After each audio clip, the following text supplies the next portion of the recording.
हिमालय की ऊंची बर्फ से ढकी चोटियों के बीच सदियों से एक रहस्य फुसफुसाता आया है। कहा जाता है कि इन पहाड़ों की गहराइयों में ऐसे अनमोल ट्रेजर्स छिपे हैं जो किसी भी इंसान को देवताओं जितनी शक्ति दे सकते हैं। लेकिन बहुत कम लोग जानते हैं कि इन खजानों के असली रक्षक यक्ष हैं, जो केवल धन के प्रहरी नहीं बल्कि प्रकृति के बैलेंस और जीवन के प्राचीन संरक्षक हैं। एक समय था जब हिमालय का स्वर्ण युग था, जब औषधियां, आध्यात्मिक ज्ञान और खनिज सभी के लिए खुले थे। मनुष्य आवश्यकता के अनुसार लेता था और कृतज्ञता के साथ लौट आता था। लेकिन जैसे जैसे सभ्यता बढ़ी, आवश्यकता की जगह लालच ने ले ली और खजाने जीवन के लिए नहीं बल्कि पावर और कंट्रोल के लिए छीने जाने लगे, जिससे पृथ्वी का संतुलन बिगड़ने लगा।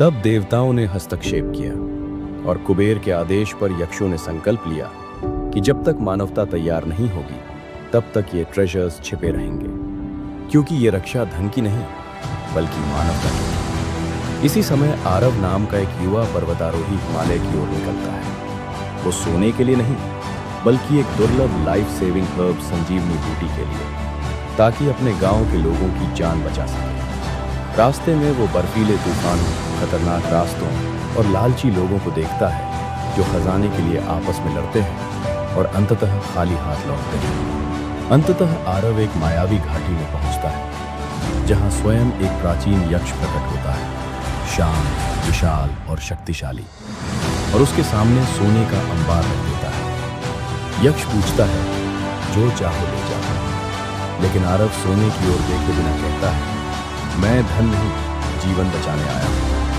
वो खजाना व्यर्थ है जो लालच पैदा करे। ये सुनकर यक्ष मुस्कुराता है और कहता है कि असली ट्रेजर पहाड़ों में नहीं बल्कि शुद्ध इंटेंशन में छिपा है। आरव को संजीवनी बूटी मिल जाती है और वो गांव लौटकर लोगों का जीवन बचाता है। और तभी समझ आता है कि यक्ष खजानों की रखवाली इसलिए करते हैं ताकि शक्ति गलत हाथों में न जाए, क्योंकि ये रहस्य तब तक सुरक्षित रहेगा जब तक मनुष्य लोभ नहीं बल्कि प्रेम और आवश्यकता की दृष्टि से देखना नहीं सीख लेता।